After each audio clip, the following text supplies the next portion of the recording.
Okay, we're now going live. This is Miles at Bases HQ, standing by to do a live presentation of his presentation at Probe in October. Going live in about 60 seconds.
And we'll mix off the welcome to Bases Definitive. This is a rerun of my presentation at the Probe conference, Probe International Conference. I've been lecturing there for some years, but none of them have ever been recorded. So because I've managed to get a few things together here, I'm going to be doing this live, and we're doing it from this little tiny studio we got here. And there it is. You can see some of the kit here. So, well, let's get on with it, for Christ's sake. This is the Bases project, Bases Definitive, and this is my lecture PowerPoint presentation. Of course, before we do that, we've got to get a shout out to the Sunday Wire. It's full of coffee, and they do a hell of a good job. And there's a little bit more behind me. There's the main thing about this presentation was, at the time, this newspaper was published that morning. It's the Sunday Times. And if you can see there, let's probably get it on the other camera. There. Could you fall in love with a sex bot? Now, the whole point about this, which I'll be referring to later on in this presentation, is this is a mainstream big article on cyborgs. And this is how big it was. This is, there it is. I think if we can get this there. Now, the main thing about this is, see, there it is. That is a mainstream Sunday Times article on cyborgs. Look at them. And they also put Joanna Lumley there, and also you've got talk about the current Blade Runner film and the original Blade Runner film. Folks, I don't know which end of the universe you might live on, or where you are, or what you're doing, or we are sleepwalking into the age of the cyborg. And here it is, mainstream. So I'll get on with my presentation. So, Bases Definitive. I've called it Bases Definitive. The age of the human as cyborg has begun, because it has begun. We're in it, and it's happening. This is where I delivered this presentation. It was on the 23rd of October, and it was a Probe International, giving those guys a lot of credit. And I'll just check that you can actually hear me. Yeah, and hopefully that's all going out. One-man band here. And so this is the point about Probe. They've moved to new premises and things like that. They do a hell of a good job. And God bless them. Now, the problem is they don't record the damn things. So I've been doing my main presentations on this subject out there in St Anne's on Sea for quite some time, 2000, I think, 11 or something. So none of them have been recorded, and that's why this is happening. So to get on with it, right. The main thing is that the current things that are being said in the newspapers is all about AI and cyborgs. So that is also back referencing the Ireland Awakens conference, which we did, and I did a presentation there as well. That's happening because that's all been recorded. We went live with that. We had 25,000 hits. Only 6 donations, but let's not yap on about that. It's great running 2 computers. Which button do you press? So this is something which is crucial to this little story. Just when we were there, we visited, and there's the good crew, Sound Effects crew. You can just see her down there on the right hand side. And we visited St Patrick's Chair and Well in Ireland, and this brings in Pirate Radio. You can see Kerry Cassidy down there with another colleague from Ireland, very knowledgeable of what's going on. St Patrick's Chair and Well is where my colleague who ran this radio station, Energy 106, it's Radio Jim, but not as we know it. Now, he's got beaten up since that, my friend Lawrence John, and that is in the, this is Energy 106. This is where I ran a 1.2 mega, no, well, we didn't quite get up to the megawatt on this one. We did it with Kiss FM, but if I go on about that, people will shoot me. Radio Jim, it's Radio Jim, it's. Now, the thing about that is that there is the intelligence transfer sequence all in there. Also, the logo, which is a relatively generic logo, but it shows you portals. And there's a lot of coding in that, and it's great station, did dance music, and again, the Sunday Wire, token, yeah, good guys. The reason why I mentioned the Sunday Wire is because this is quality journalism. They're going out there and doing it, and we should be doing the same thing, and that's enough about that. The point about Lawrence is that he was abducted at this place. He was taken into an interdimensional portal, which is active there at this time, and he was gone for a number of times. He'd taken four times, and on one of the occasions he was gone for 4 days and 3 nights, and he was officially listed as missing. Now, this is not aliens. This is indigenous beings within other dimensional realms on this planet, insofar that this planet is not just a 3D sphere, or some more people would more accurately suggest it's more like an apple or a torsion device. Anyway, we don't want to get onto that.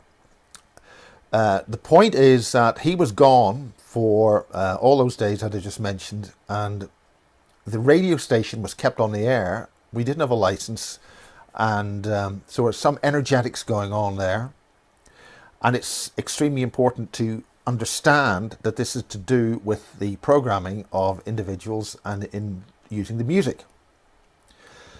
So this brings us into the connecting us with portals, with the Fae, other beings like reptilians we've already heard about. The important thing about this is that it's called St. Patrick's Chair and Well. St. Patrick was actually sent by the governmental institution in Rome, which had taken control of the so-called Christian church, to wipe out the connections with Ireland's ancient Celtic, so-called Celtic church, which had deep spiritual meaning going back to the so-called origins of Christianity. And I'm using the term so-called a lot there because none of it is quite as it seems. So we have a lot of connections in that photograph. None to say that the individual's there as well. So we had a nice time there, and that was good. Right. What on earth is the intelligence transfer sequence? Now, I'm talking about my pirate radio era. I'm talking about the development era of when an awful lot of change, social change, happened in Ireland, and it was sort of protected in some way. So when I put Kiss FM on the air, which is 30 years ago, because this is one of the reasons I'm mentioning it, 30 years ago today, or this week or month, we were running an AM station, Kiss AM 1008, and subsequently we also got the 103.7 running. and we don't need to go into too much detail about that. But the point is, an awful lot of things happened. And the reason why I'm mentioning that is that in 1987, we got the best part of £250,000 together, and we were able to make this seemingly impossible radio station happen, broadcasting from the Irish border in Monaghan into Belfast. And you could pick us up in Scotland and Yorkshire and Liverpool. Not Liverpool, but Blackpool. Now, the other reason why I'm mentioning it is because this is quality journalism. What this little facility here is a little pinprick in the ability to go live and to produce live programming. When we had the People's Voice earlier, which didn't work for all sorts of reasons, which we won't go into, but we need to do that again, and we need to get ourselves together, focus on creating an environment where we can do extremely informative, well-researched and put together quality programming which will go global and inform people of what's going on, because the people do not know about this cyborg agenda, and it's happening right in plain sight. Okay, what is the intelligence transfer? All elements are given access to the population so exposed. If they respond and seek a better way forward, no matter where they start from, they get protection, some kind of help. If they don't respond, they are simply left. They sort of subtly devolve and are sort of swept away very quickly. So we are at that time again with what's happening here with the cyborg agenda. This, in this particular case, resulted in a massive expansion of consciousness in Ireland, a reawakening of that consciousness, which was shut down by St. Patrick and various other elements, which went to great lengths to shut down the higher spirituality and consciousness in Ireland. And that's where we had the Troubles, and all sorts of things happened as a result of that. And one of the finest people involved with awakening things up was a guy called Van Morrison, who produced a huge amount of absolutely spiritual and wonderful music, and one of which songs is about the Barge Inn and Honey Street, which is not too far away from where we're speaking at the moment. So once again, in the north, however, elements ensured that the Troubles delayed this process. Now, at the conference, we had Michael Shrimpton, and Michael Shrimpton has published an extremely important book. Now, a lot of people can't get through the first bit about Bentleys. There's a reason for that. There's an awful lot of information in this. This is about the German intelligence agency.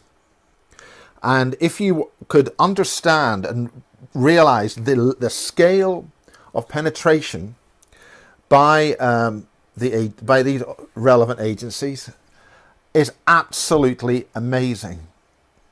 Read this book. You will find out a few things. And the bottom line is that is something which we'd like to make into documentaries. So all those who thwarted it, all those who tried to stop this expansion of consciousness, which happened in the recent past, somehow found that it wasn't a good idea. And I use the term incur penalty advisedly. Okay, there's me 30 years ago with the KISS FM antenna system behind it. And that's all catalogued in the Irish era of pirate radio. KISS FM is part 7, which is a very long part because it was when they closed the stations down. That particular picture there with me with the hair and all that, slightly dark than that, is me at the BBC, because I was with the BBC until about a few weeks before that, and I got fired because for some strange reason they didn't like me doing that on the right. Somehow it was incompatible with my employment status at BBC Northern Ireland. Oh dear. Right, now I've spoken about Lawrence, and here he is. When there was a huge thirst for getting things back on, and so Lawrence came to me to put a signal back on, because lots of people wanted to go back on the air, but they didn't realise you needed at least 60 to 100,000 pounds, which in 1999 we managed to do it. No, 1995 we managed to do that. That's 1995. At which point I'm, it's Johnston working very hard at Sky Television. And then there's another reason why that happened. It was part of this intelligence transfer sequence, because without Sky, you wouldn't have had the expansion of media, which is now all gone very badly wrong. Anyway, getting back to energy. Now, the point is, this is Lawrence actually talking about, after the station was finally raided, the station was raided a number of times in the last year of its existence, around about 2004. So it took almost 8 years before the authorities really took any action. And that was because Lawrence's programming was beginning to break down, and the coding that he was putting out was beginning to not be something that these authorities wanted us to do. There's no way that you can run a 1 million watt pirate station without a license and stay on the air unless somebody wants it there. We wanted it there, but somebody else obviously was using the station for some kind of programming. So we were aware of that, and we took steps to make sure that didn't happen. And that is why when Lawrence wanted to restart it only a few weeks ago, he got beaten up. So there's, even to this day, 2017, there are dark forces at work that do not want us to continue with this work, and we are going to continue with this work, and we're going to make it all happen. Now, the thing about it is, that's when I've mentioned the word scuttlers. There were very weird things happening at the transmitters, and apart from Lawrence getting abducted by aliens and officially reported missing, he was abducted at St. Patrick's, Sharon Well, or rather he walked through some kind of portal, some kind of device or something. He simply stepped across a babbling brook and he was gone. And this happened a number of times, and as I say, a total of 4 times, but the main event, he was formally listed as missing because Lawrence was also a DJ on downtown radio in Belfast, and he was well known. He ran that's a record shop he's been running, Good Vibration. No, that's not Good Vibrations, it's CD Heaven it was. Good Vibrations, of course, is run by another colleague of mine, a great, brilliant friend called Terry Hooley in Northern Ireland, and even the BBC finally made a film about his life. Terry Hooley used to broadcast out of my flat at 65 South Parade in Belfast during the 1980s while I worked at the BBC. While he was on the air out of my upstairs bedroom with antennas out the window, I was down at the BBC club sinking a few pints because I'm doing nothing. I'm here at the BBC. I couldn't possibly be involved in that pirate station half a mile up the road. Of course, Belfast being a very small place, everybody knew. But anyway, that's it. That was my time at the BBC, and then of course Sky.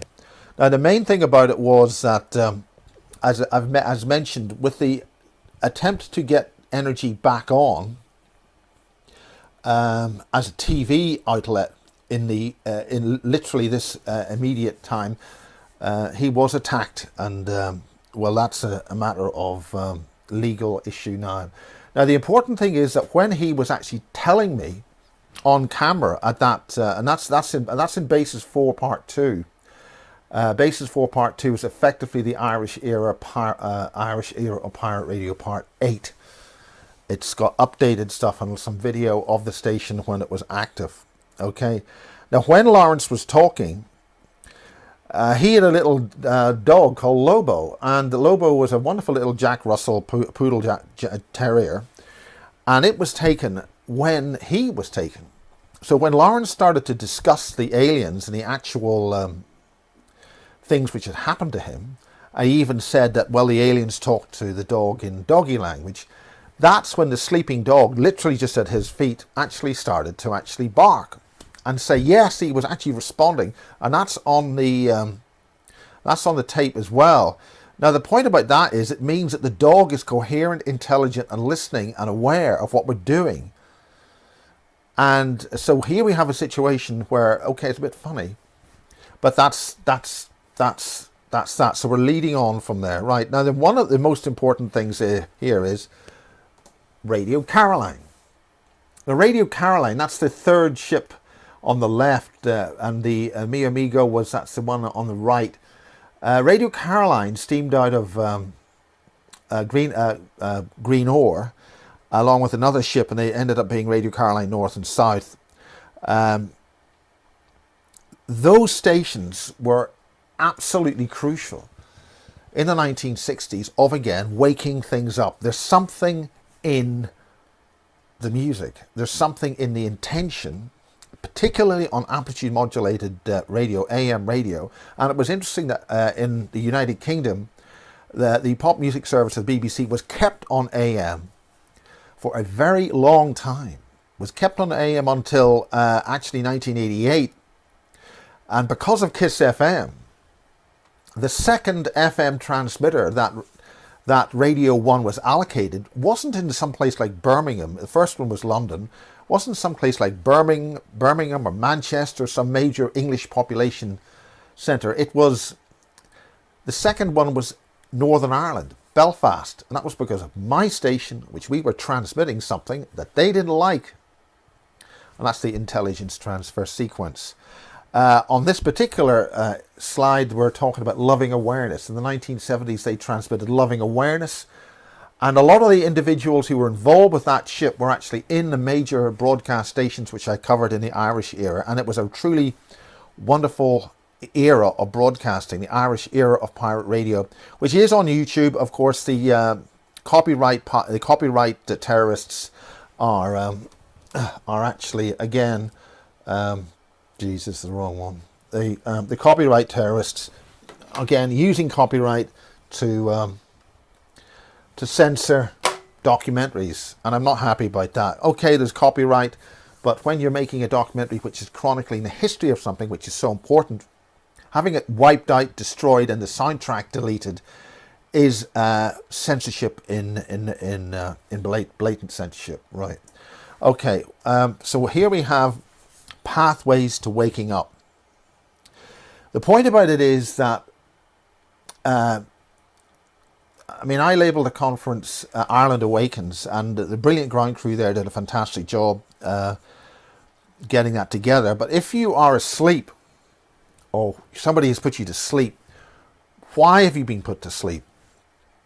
Who put you to sleep? What, who, what, and why? To use a term from John Ehrman, who I'll be speaking about in a second. We have a predatory intelligence within human beings. They have to use physical bodies. They have to use the physical body of a human to actually work in this environment, the Earth, this 3D, so-called 3D world that we live in. So they have found a way of living within our bodies, literally sometimes our bodies, by swapping us in and out. And that is therefore a predator. We have a predator. If we got a predator, what are they after us for? There's lots of questions there. Well, one person who was absolutely instrumental in getting that information out was called John Irwin. Now, John is there, his photograph there with Sean Stone. That's when I was asked by John to go up to do a special shoot for bases. So a certain part of his meeting with Sean Stone, this is about 3 or 4 years ago. The whole point there is that Sean was going to was doing a major research trip to meet John Irwin privately, but it had to be on camera. John wanted this to be on camera, so that people would know that he is being met by these individuals, so nothing could be hidden.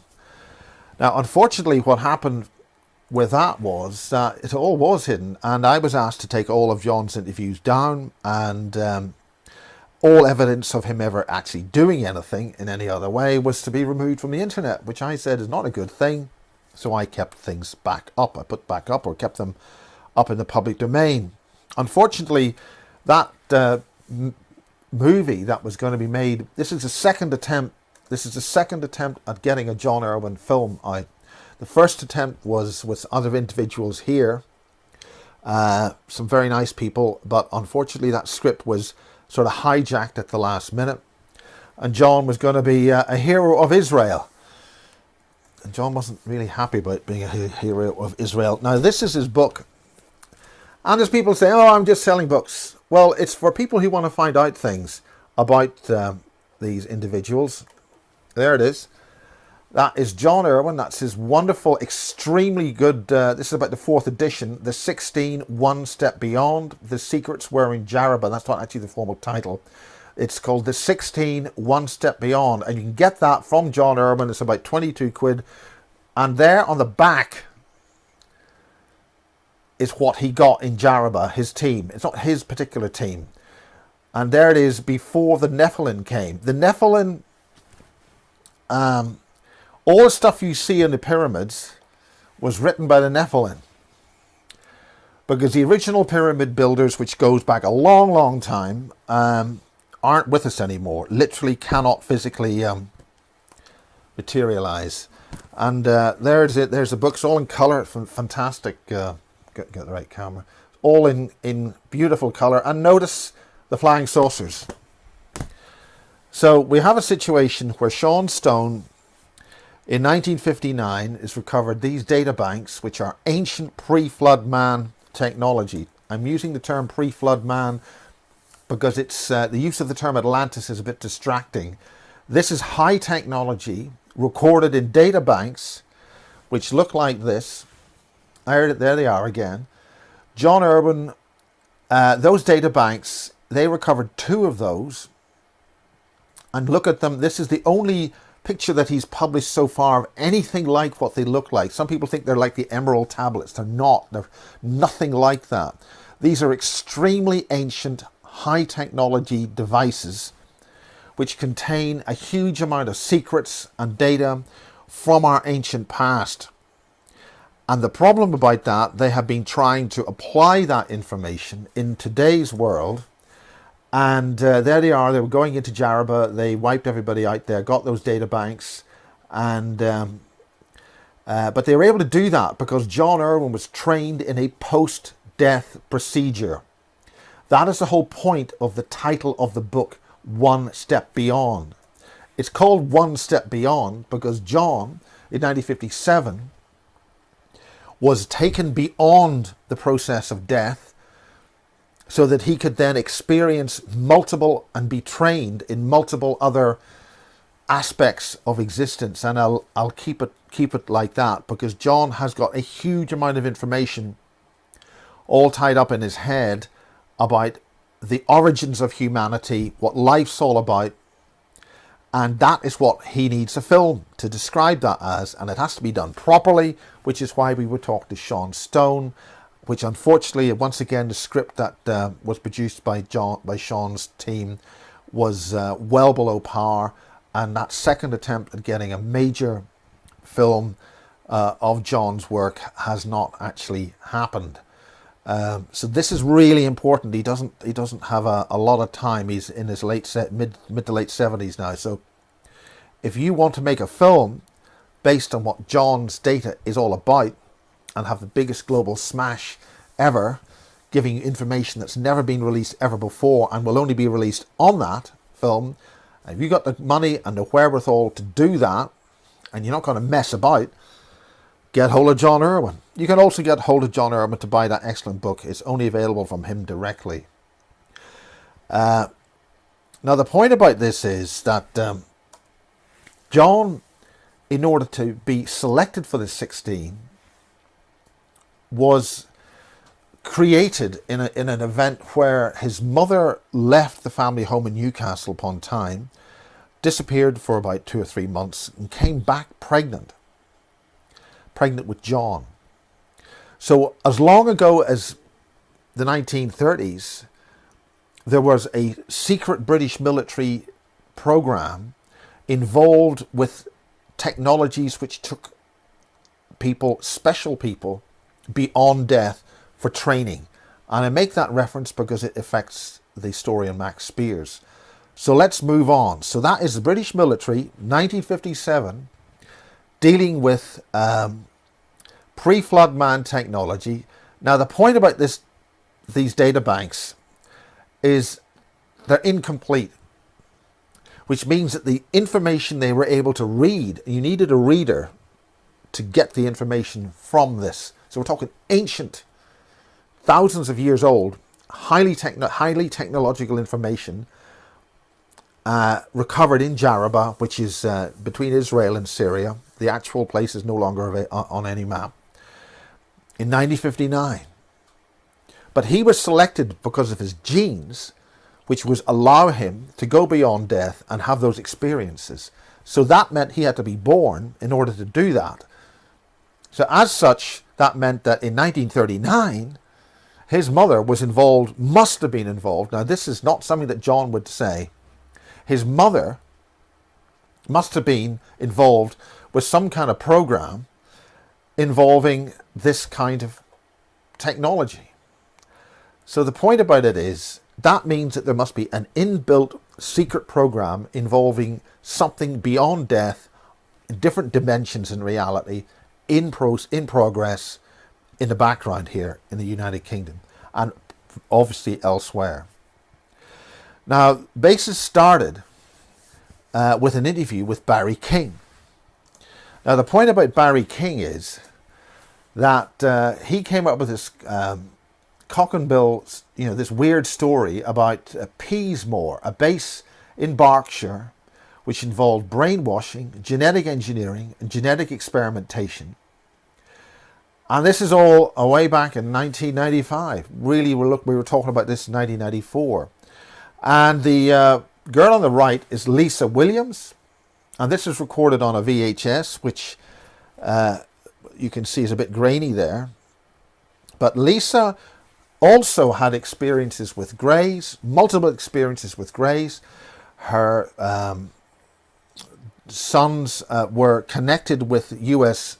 Air Force military people, and she's living in London.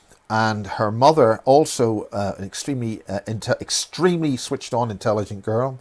Her mother was dealing with certain elements involving things near Bentwaters. So we're getting an awful lot of things here. Now the point is, Barry King is talking about a secret base called Peasmore in Berkshire, north of Greenham Common, and there's aliens being made there. Programmed, generated life forms. Now the point about that is, that says AL499, Peasmore, Barry King, the original whistleblower, and that is a long time ago. So we're now talking aliens being made in Berkshire. Now, on the picture on the top left, this is when Barry recorded the thing for Stephen Greer's SETI project, and the Americans sort of turned their noses up at this. They didn't really like what Barry was saying, because here we have aliens being made in England. But these aliens go back to Germany, and there is Kerry Cassidy on the bottom left interviewing Barry, which unfortunately had an extremely badly mic'd recording of that, with a lot of dishes in the background. And it's very unfortunate that that recording that Kerry did for Project Camelot did not come out better. Now the crucial thing here is, this is England. We're talking England here, and we're talking bases in England involving the manufacture of beings which are programmable, who can disappear, and are being made in bases involving reptilians. And we're making greys. And if you look at the thing on the right, it's got big eyes, big round eyes. This is the crucial thing about the elements that were being made in the Peasmore base. And Peasmore base is multi-layer base.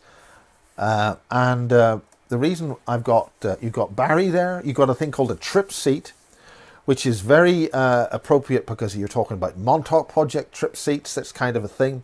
You were put on the trip seat and you went to different places. And that's a hand drawing. Those drawings are drawn by Barry. And this is a slide taken with Christine Hart, which I used to do a lot of programs for. And we did a lot of that sharing on basis. Hissy Fits and a few other things means that we're not connected at the moment, but that's that. Now, we're now coming up to a stage where another character is coming into this situation, and he's called James Casbolt. But before we go on to that, the whole point was that Barry King, his father, was in a special intelligence unit during the war, and he uncovered a special laboratory in either Germany or Austria, we're not entirely sure. And there Barry King's father found these strange looking humans and a strange aircraft. So here we have the British intelligence obviously knowing about this, that they found this stuff in Germany. Now the problem about this is, I'm saying that the whole World War II thing, if you look at this book very carefully, again, this book here, the scale of what was really going on in World War II and World War I, and the scale and level of German infiltration into MI6, the Cabinet Office, MI5, Lloyd George, Chamberlain, a German asset, traitor for the Germans. We have a situation where they're actually making aliens in this country, in bases in Portendown, Boscombe, all involved, Wiltshire here, big bases all around where we are now, and with the manufacture of programmed life forms, beings made by something somehow. The Germans were doing that in the war. I submit that the Germans, which there was a prisoner of war camp here, Earlstoke, I gather it's where the Germans were being held. And I am putting it out there that the Germans were actively cooperating and actively in cooperation with the Americans and the British with setting up these alien manufacturing cyborg creatures during the war. Now the problem is, James Casbolt is in that very same base, just down the road from here, only about 3 or 4 miles, 5 miles from here, in Earlstoke right now. And he's not having a good time in there. Now the whole point about this is, I mean, this is fantasy. I mean, really, is there any evidence for this? Well, there's some other individuals who were with James, that team. James Casbolt was operating with a team of individuals, and they were dealing with hard data, hard UFO stuff on the super soldier level. Right? Now, again, I didn't actually believe any of this, and I caution people not to believe any of this. Just take it on board. This is just putting together a few things to see where it leads us. Well, one particular group of researchers who I know very well, who were closely linked with James, actually found the Peasmore base. And they had a happy, slappy welcome. Here it is. And there it is. This is a Google Maps, a Google thing, and the little pin is on there because that is where they had their experience. They went to Peasmore. They got permission from the farmer to go onto his land, and that is roughly where the Peasmore base is underground at Peasmore in Berkshire. Now, just to the left of this picture is RAF Welford, which is a pretty big base. It's also, we understand, where the Brits keep their nukes. So Welford, RAF Welford, RAF Peasmore.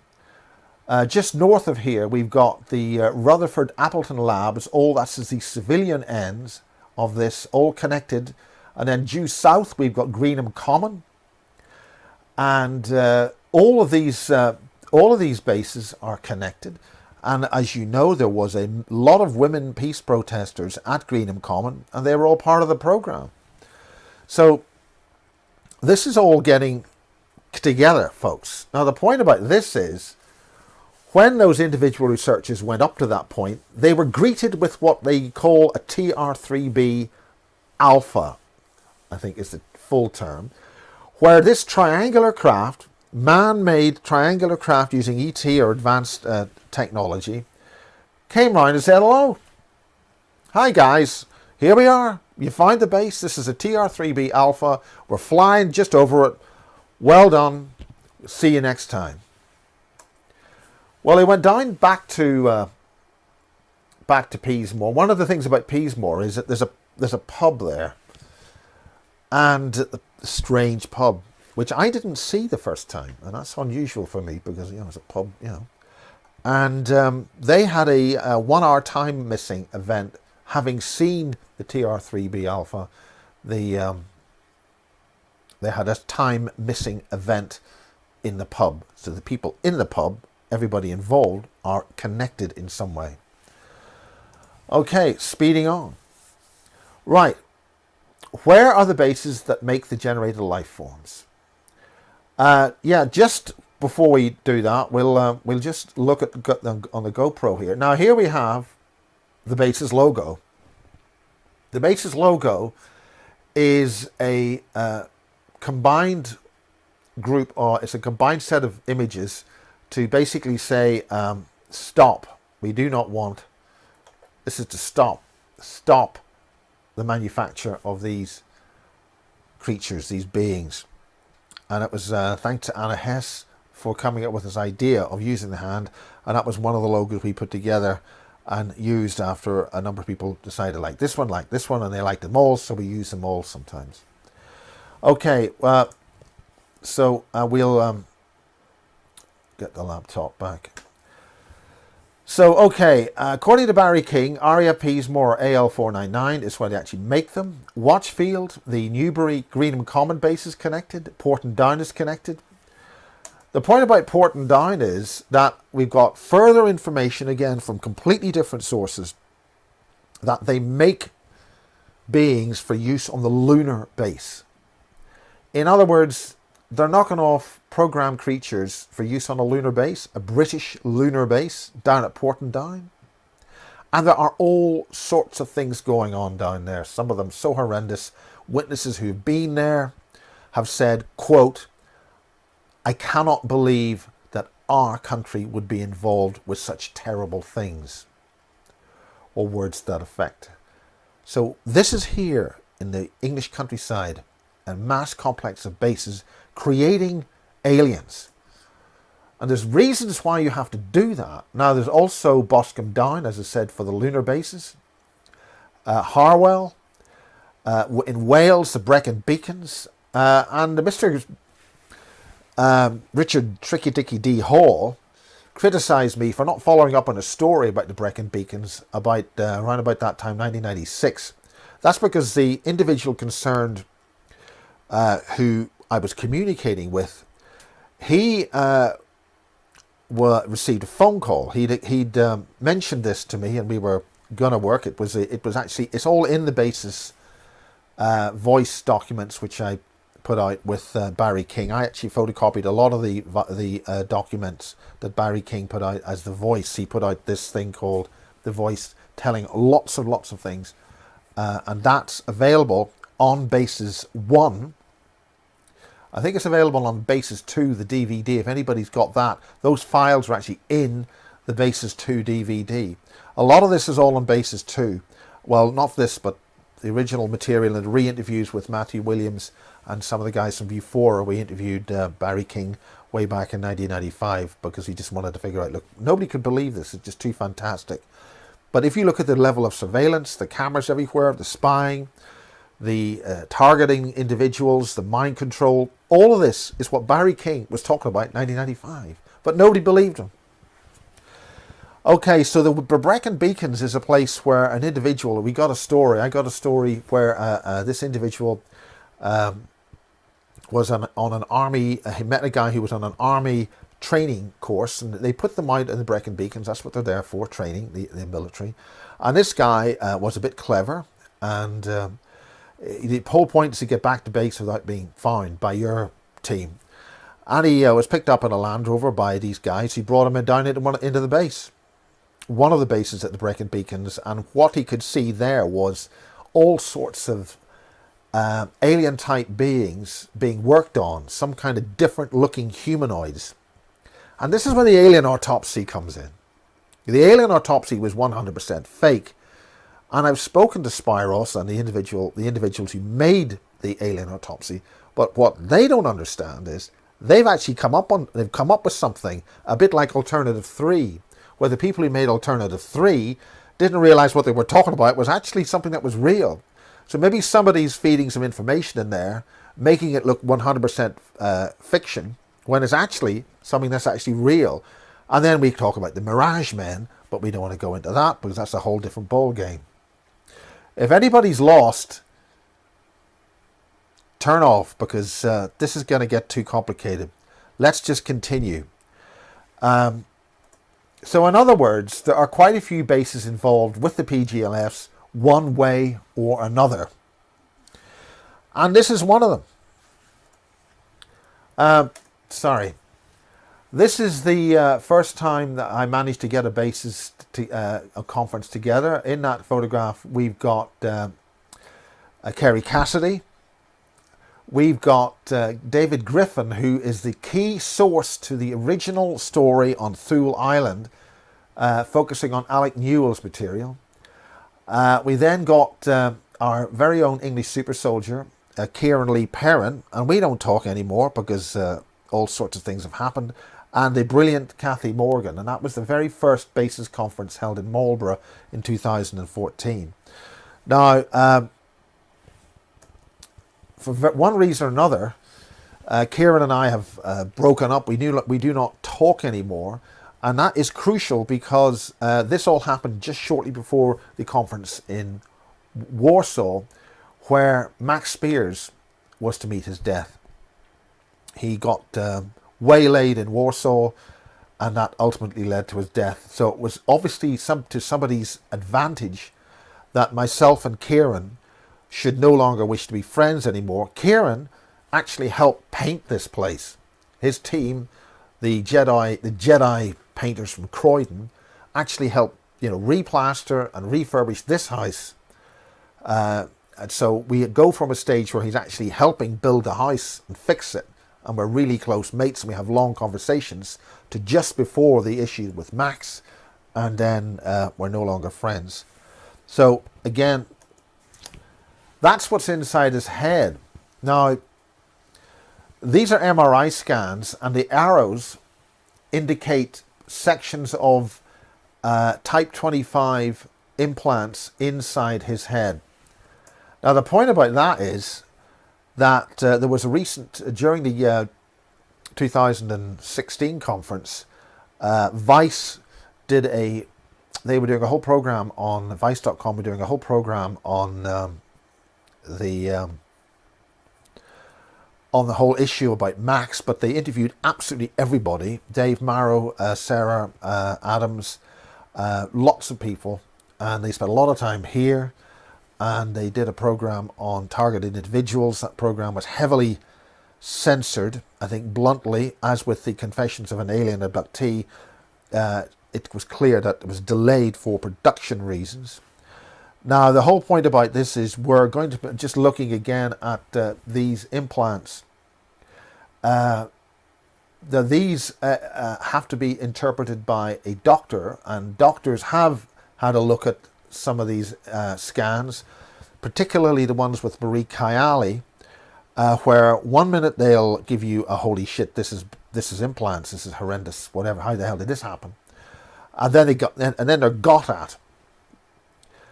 So here we have another set, and this is Kieran actually delivering his lecture at bases, and you can see these 3 implants in the central core near the spine in his skull. And again, this is something which is common to these things, and that's Kieran on the right delivering his presentation at bases. Right, I've mentioned Marie Kayali, who I have a great deal of affection for and time for. And there she is in the additional, this was a couple of years ago, where she came back to add further information to her story, Basis 19. For those who don't know, during the Confessions of an Alien Abductee shoot, Marie's daughter was gang stalked, fed drugs which you couldn't even get on the black market in this country, and creatively suicided.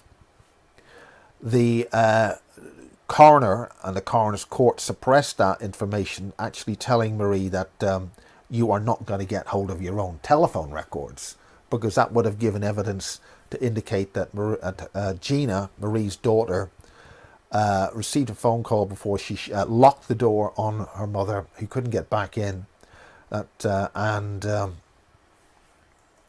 jumped out the window at Earl's Court and killed herself.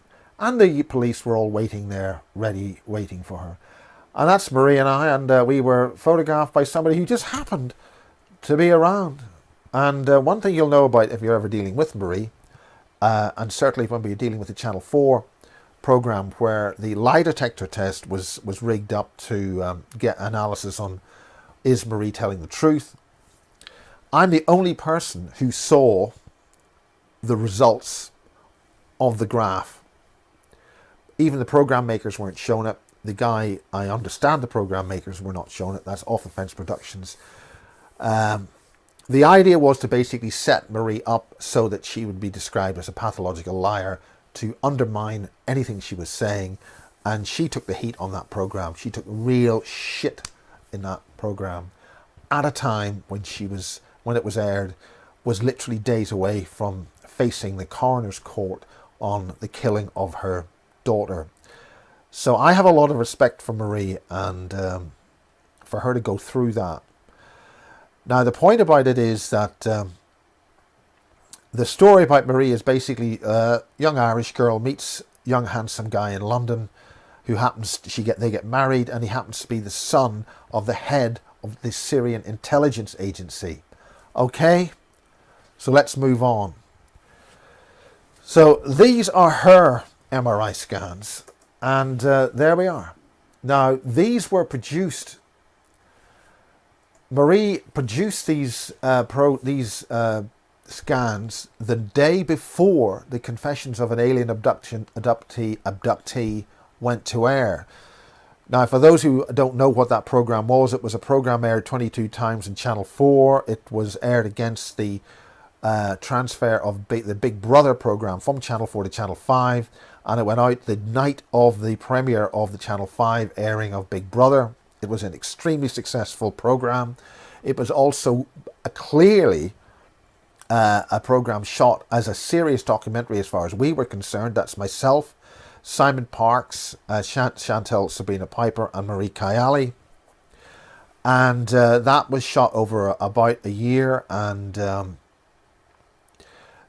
we were actually, me and Joanne, who sat on this very sofa, we were both re-interviewed days or about a week or so before the program went to air, yet the bits that they re-interviewed weren't included in the final edit. So why re-interview us if it's not going to be used on the final edit? Now the problem with that is it means that it was the program was essentially very crudely re-edited.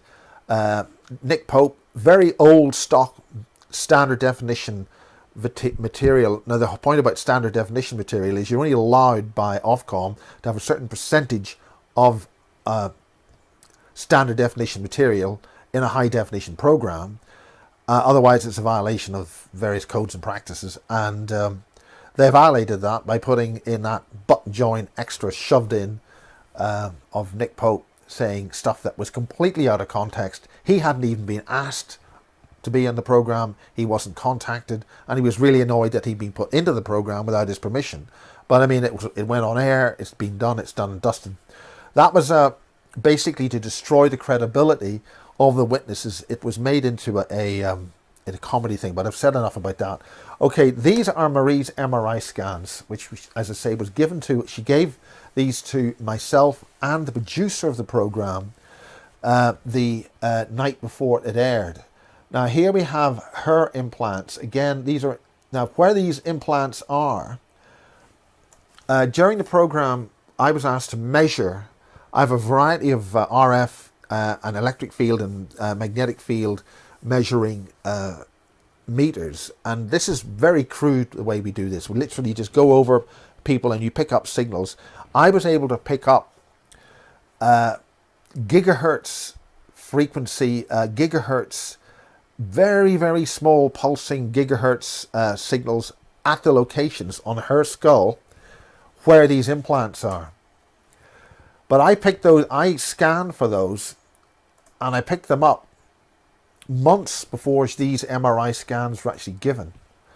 So this is verification that whatever those things are, they do transmit in the electric field, not necessarily the radio frequency field. There are all sorts of fields and energies and signals coming from the human body, but those things were active. So there they are, and right in the center.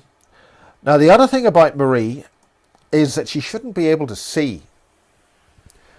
Now she has sent me, and I asked her, can I use her name with these things, and she has said yes. But here we have her. Here we have her eyes. Now, a doctor provided her with an analysis of those the eyes. It essentially gave some notes on that the vitreous humor, which is the clear fluid in the eye, which allows the eye to see in the back of the retina, is fogged. So she shouldn't be able to see. Okay? Now there is some kind of device of some kind which is on one of her eyes. Now Marie has catalogued on her own site where her whole eye was extremely red. Some kind of thing, small thing got into it. So the bottom line is, it seems that she should not be able to optically see with her own eyes. But clearly she's a very beautiful girl, walking about, seeing, behaving all not normally. So this is part of the whole targeted individual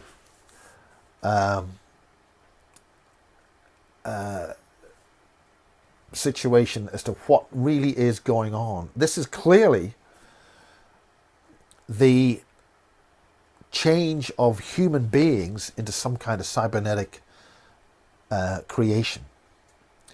Now Marie's been here only a few days ago, and it was really good to see her, and she came here with some UFO photographs, and we managed to this is a composite.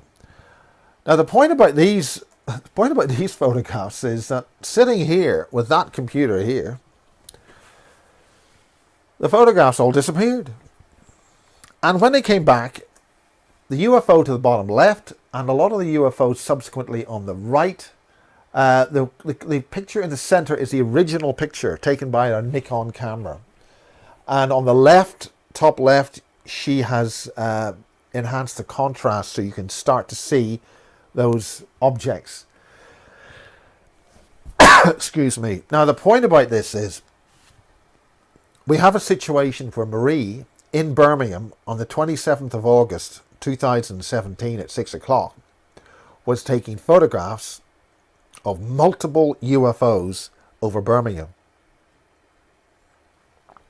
She was taking pictures about 10 seconds apart, and these objects would switch and move radically in that period of time, whilst this chemtrail, which is the reason why she took the photograph, was to check the chemtrail of the aircraft and what the aircraft was. And that's object to the left, the bottom left, is a flying saucer. Is it? Well, what the hell is it? We don't know. It's just an object. We don't know what it is, but it's hanging in the sky. Broad daylight, blue sky, over Birmingham, 2017. So that's Marie. Okay. We've now got Max Spears. Max is, I first met Max at the Super Soldier Summit in the States a couple of years ago. And Max is a sort of a sparring partner to James Casbolt. So we have two English children involved with this program, this Super Soldier program. And we've just received further information about how they were getting their so-called superpowers. Now here in that photograph, we had a wonderful time. That's the two wonderful bar staff. That's Rachel, 6'3", the beautiful Rachel, and the landlady of the pub, Sarah, and she's 6'2". And Max is very happy to be in their company. Now, the thing about this is Max was meant to be here to do a very extensive interview over 3 days, and things went badly wrong, and we only did a very brief interview just about as he was about to leave. Oya, that's to say Kathy, interviewed Max here with her camera. Sorry about the orange lights. It was a bit too much at the time. They sat a wee bit too close. But anyway, that was to be one of the last interviews that Max gave ever in this country. I managed to get him just before he left on the Sunday, and we had a fairly not hugely in-depth interview, but the whole point that weekend was that he was going to give an in-depth interview, and eventually he did give that interview in Poland. Now, what we've been told is that he was part of 40 British children used in this program, whatever it is.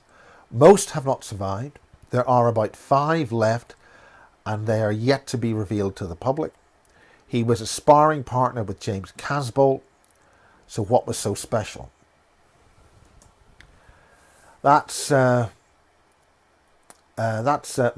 Max with Sarah, and they came. This is a wonderful little cafe we have here, and the clue here is to be or not to be 3D. The point is that we're dealing with some kind of out of 3D reality, and this is something that Kieran was briefed on. Kieran told me that he was basically told he's a military asset, and there are multiple copies of him in other dimensions fighting a war in other dimensions. This is outside 3D, and this is very important if we've got to understand the concept of what, for instance, John Irwin went through and his post-beyond death situation. This is a war outside 3D. Now, we talked about the conference in the second conference. I was at the very first Warsaw conference, the Polish conference, which is very well received and very well put together. And the second conference, again, as I mentioned, Kieran was speaking at that conference. And he has also spoken at the Probe conference, but again, none of this has been recorded, which is a bit of a problem. So you're getting vital, really good information up at Probe, but it's you either go there or you don't hear it.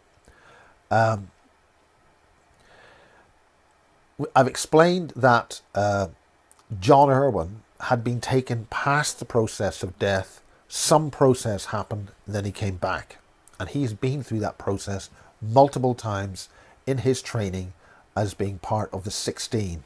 This is a group of elite group of individuals which only worked in groups of 4 in the 1950s, and they were not looking for Russians. They were bumping a lot of people off very effectively due to their unique training, which is called the machine. Right? This is a process which is they are trained to be done at a process where all their outer conscious levels are shut down. They then have it uniquely inherent in their nature. Now, the next slide I'm going to show is the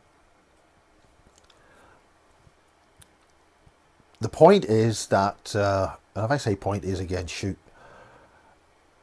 Max was taken, who gave a series of interviews in Poland. Now, the thing is that as we speak, the information is as we speak on the 11th of November 2017, Max's inquest has been yet again postponed because the coroner, I think it's the coroner, he wants to get down into more, get some more information what the hell's going on. Now, in his interviews, Max explained he had died. And then in the final interview, he explained he had died. Now, in the final interview in Poland, it was too distressing for them to show Max. He'd already been reported that he had been throwing up black fluid. Quote from Monica Duval explained to me that it was coming out of every orifice, unquote. But none of this was cleared up, and we understand, and he wasn't taken to hospital. I mean, somebody's throwing this up. So there's lots of leads there which rose considerable suspicion as to what had happened to Max. So the thing is that Max had said in the thing that he was dead, he'd gone, he'd moved on, he'd been away. Then he came back. So this is Max back. Now, I've talked to a number of people about what's going on here. This is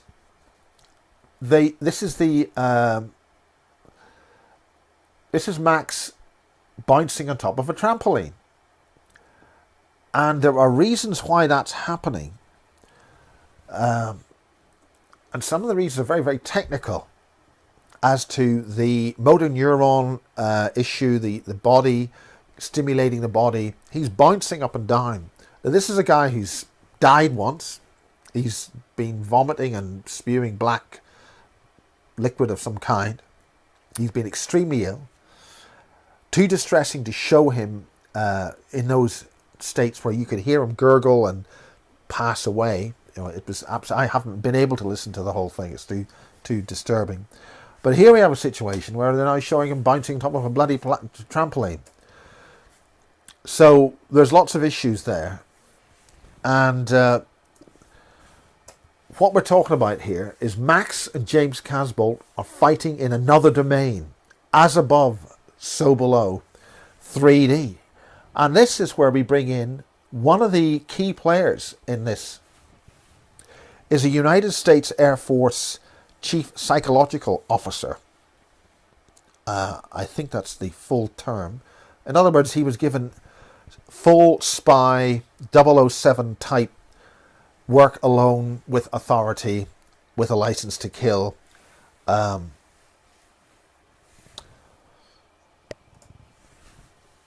Well, there it is. Wars and weaponization out of 3D. Prominent adversary or trainer, Michael Aquino. Now, there he is, very proudly sporting his regalia, which I think is a Scottish Masonic regalia. This is a highly controversial individual, and I decided to interview him twice. And if I can interview him again, I will like to do that, purely from the ability to understand what this war and weaponization outside 3D is all about. We are dealing with interdimensional warfare here.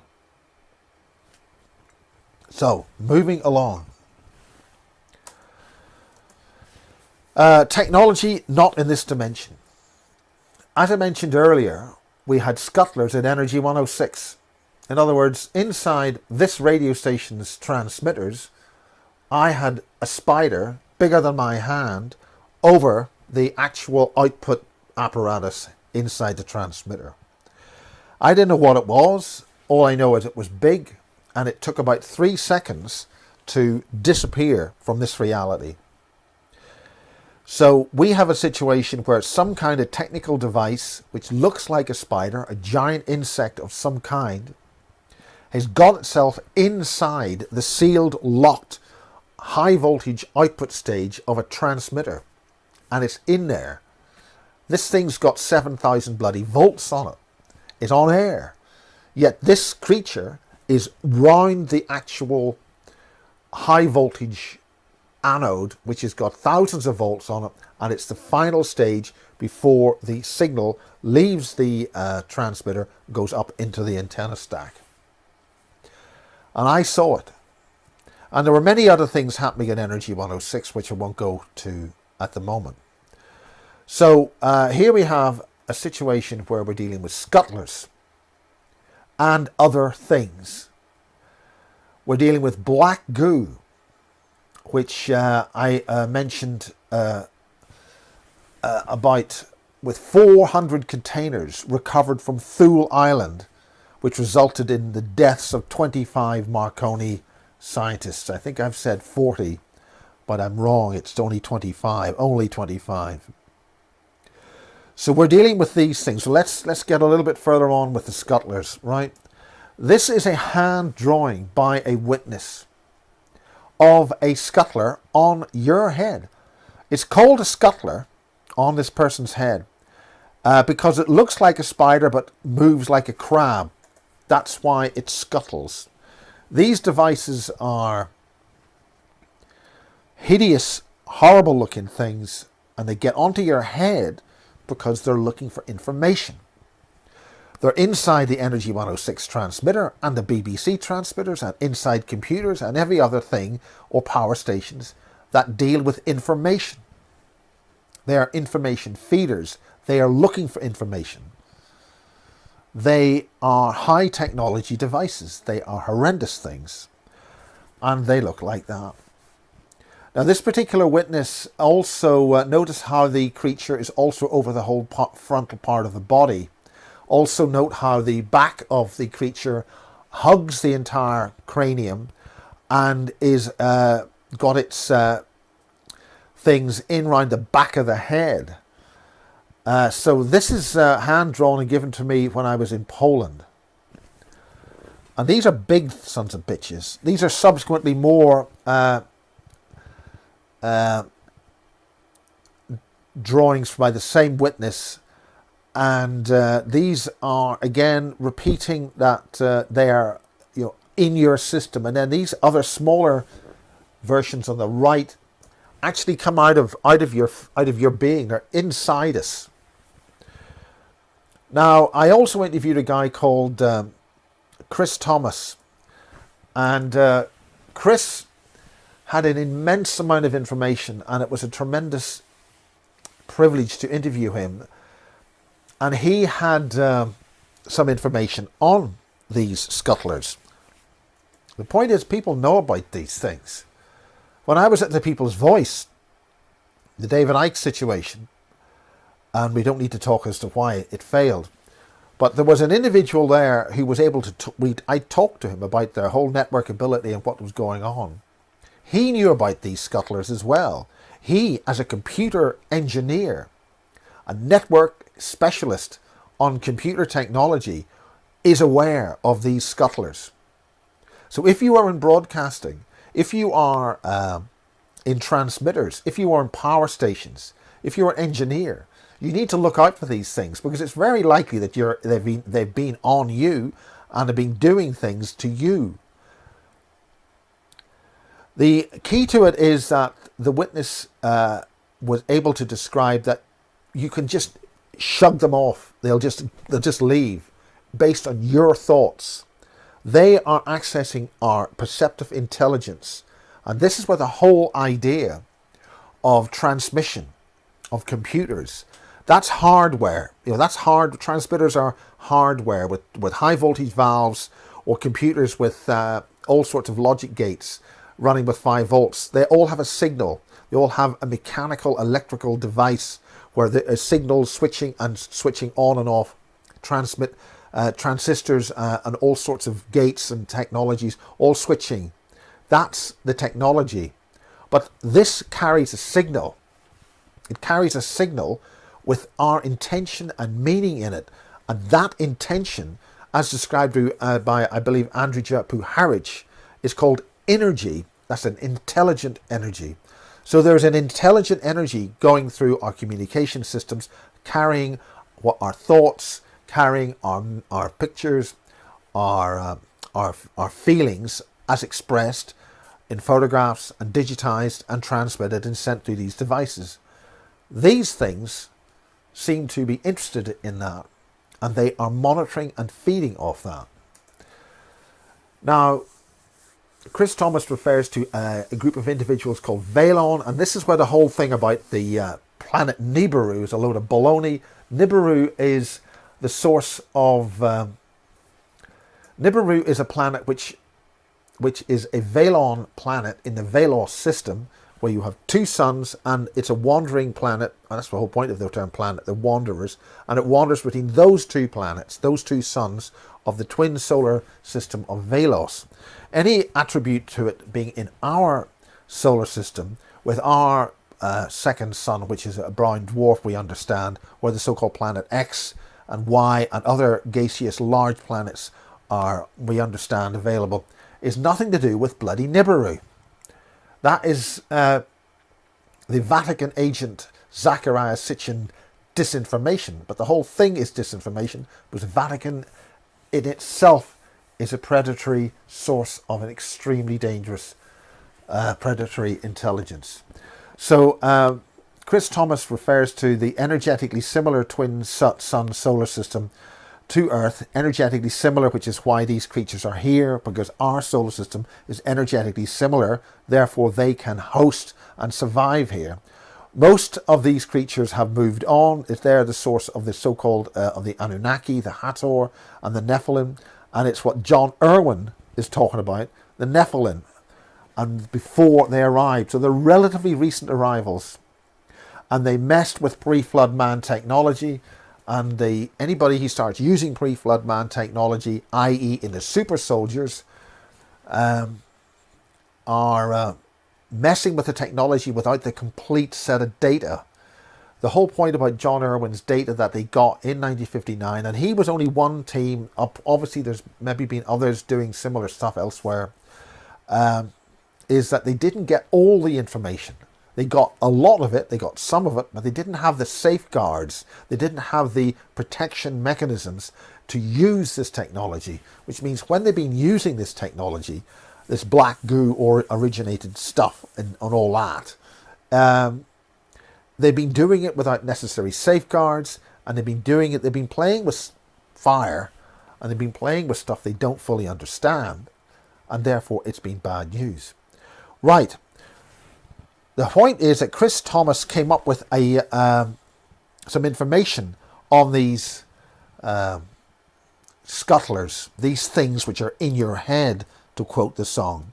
They are man-made from materials that are copied from ET sources, back-engineered. This is his text.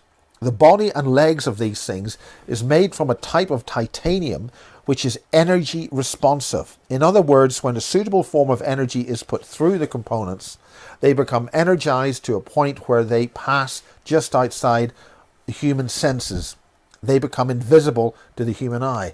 That's very important, because you get about 3 seconds when you perceive a scuttler. It will take about 3 seconds before you don't see it anymore. It's still there, but it just tells you it isn't. It sort of masks itself in the same way that a lot of these so-called reptilian shapeshifters are actually reptilian, but they have some kind of field which they present, which makes them look human, which sometimes fails. And a lot of it's failing in this era, in other words, right now, in these months and days, where other individuals are able to see so-called fully shape-shifted reptilians, and their ability to maintain an illusion of humanity to us is beginning to fail. Okay, back to Chris Thomas. The internal electronic components do not all become invisible, but those that don't are shielded from view by this titanium casing. Now, I'm now going to go on to an extremely insidious set of paintings that the staff at Sky Television painted in 2009. Now, the whole point of these images is to give you an indication that whatever is happening is accessing our very thought construction, the way we actually construct our thoughts, images, and how we perceive things. And I believe that this was nefarious activity at Sky Television, where somebody wanted to see how far their experiment was going. They were testing, they were nefariously checking out how far this technology had accessed into the consciousness of the staff at Sky Television, and likewise the BBC and all other communication systems. What we're dealing with here is a predatory intelligence accessing our communication systems to actually engineer or access our consciousness, so we then create a reality based on the Schrodinger's cat syndrome and the young split beam experiment stuff, that if they can control our the actual people, the cognitive people involved in broadcasting can be controlled in some way or other, the predatory parasitic enemy that is accessing and dealing with us would be able to take control and get us to create a reality which in itself is a false reality. So our cognitive abilities would be affected in that regard. So here back. Right, let's go. So there they are. Now what I did was I participated in this. I thought that we were all asked at Sky one sunny day in June, I think, of 2009, to actually paint something on blank white tiles, which were then placed, you can just see to the right of frame there, that these were placed in, oh, what a nice happy time. Now, what I'm talking about here, that these paintings have got a load of cognitive components to each individual painting. No matter what painting you've done, there are aspects within those which are common. This is very important. I'm talking about things which have got lots of tentacles. You got a big bug-eyed thing with one eye and like spider legs coming from it. Now, the thing about this is that these are signatures of jinn activity. When jinn intrude into our reality, the initial jinn are energetic beings who have been on Earth before we arrived. They would claim, and this is all in the written literature, that they have got more rights to this domain than we do, and we live as mud, that's to say, as physical matter, whereas they are interdimensional intelligent beings, civilized intelligent beings who've been invaded, and we've got a parasite with us, which is they don't want, so they want rid of us. It's perfectly logical, but this is what they look like. You'll see on the bottom left there a whole pile of like tentacles, as Rosemary Ellen Guiley would say, things with lots of legs. Now, the thing about all this is that nobody can claim the high ground in terms of being right or knowing everything. I'm simply laying out some information here and giving some basic conclusions based on straight logic, like an engineering problem. Here we have the hand logo. Here we have houses, but the house has got asymmetry. It's if you then look at the Simpsons. Now, I'll show some close-up pictures of the Simpsons. What you look there is a big smiley face. And if you look at the, for instance, the round, there's the logo, the smiley face. And look at the eyes of the smiley face. We'll get through some of these. Right. Now, look at these two common pictures.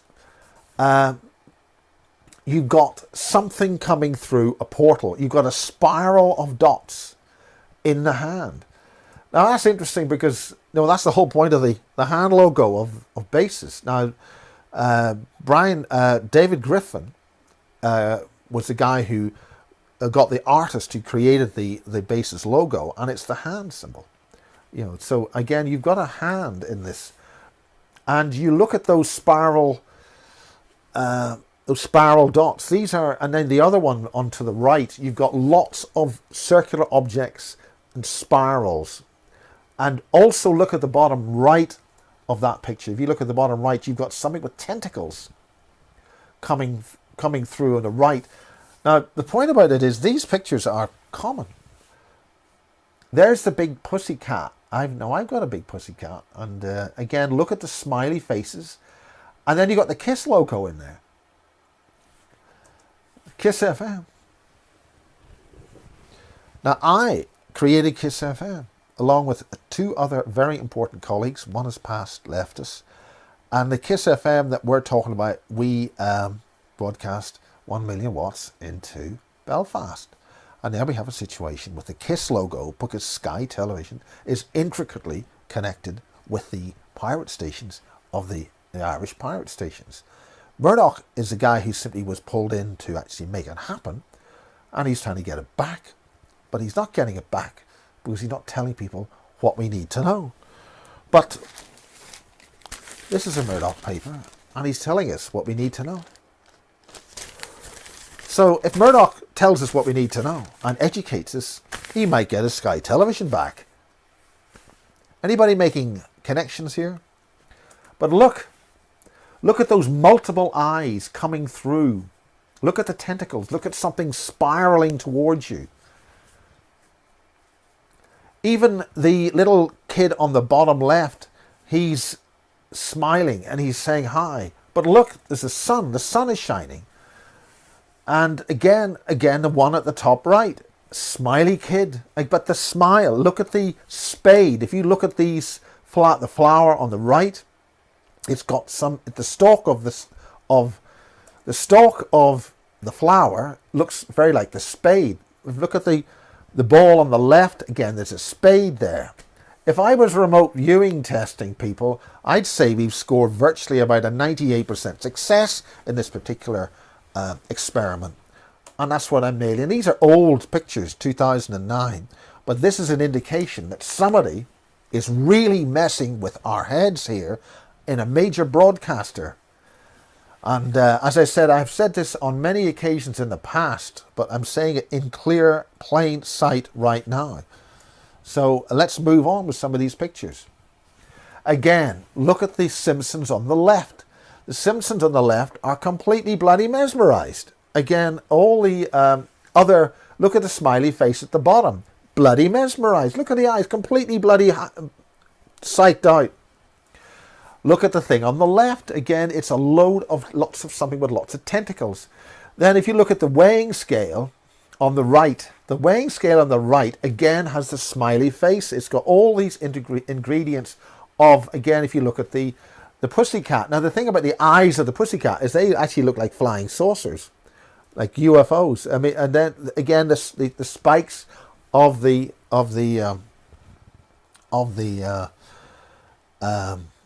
pussycat's whiskers. Now, at the top is a butterfly. Anybody heard of the Monarch mind control program? The Monarch butterfly? Is somebody operating the Monarch mind control program through our broadcasters? Now, I think something's going on here. I'm going to make a picture which is going to beat this, and I'm going to show that I'm different. No, I'm not. My picture showed Radio Caroline. But look at the lines again. I'm drawing exactly the same situation. With the sun, I've got something with a squiggly, like a spider or something like that. So lots and lots of things happening here, which are extremely alarming. Again, if you look at the shape of the ship is again like that smiley face with other things. I mean, look at the thing at the left in the middle, bloody flying saucer with a creature, a monster with a big eye. This is what's in the minds of the subconscious of people at Sky Television in 2009. What the hell is going on here? Well, that's what's going on here. Non-human cyborg unit. Shortly after I was fired at Sky, because I was tracking this stuff, and it really pissed a few people off, and it was good fun because anyway, that's a different thing. This sponsor, brilliant, great, good people. Let's do something like that. Television. Well, that's a commercial. Non-human cyborg units is something which James Casbolt sent me a very detailed, in 2011, he sent me a very detailed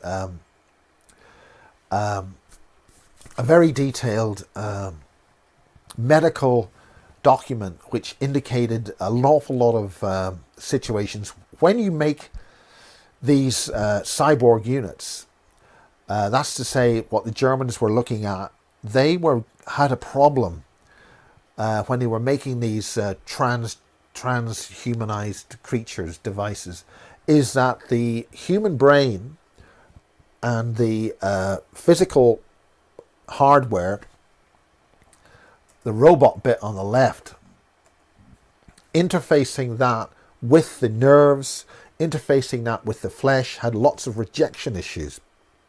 Now, this has been one of the big problems. So when they create synthetic flesh and they create the synthetic being and the non-human cyborg unit, they suffer illnesses just like any other biological thing, like us would. And so they, this document that was, document which was presented to me was describing a vaccine which was used on these non-human cyborg units, so that if they got illnesses wherever they were, remember we're talking off-world and off-planet, some kind of other world that this is happening on, that they would get sick, so they had to have these particular things to help cure these cyborgs who would get sick. Now the point was, at that time, it was clear to me that this was a fake.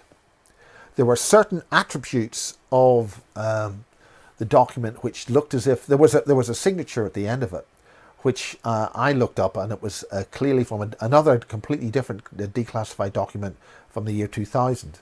So it was abundantly clear that whoever gave that document through Casbolt, and then that person we understand could be Irish Lincoln.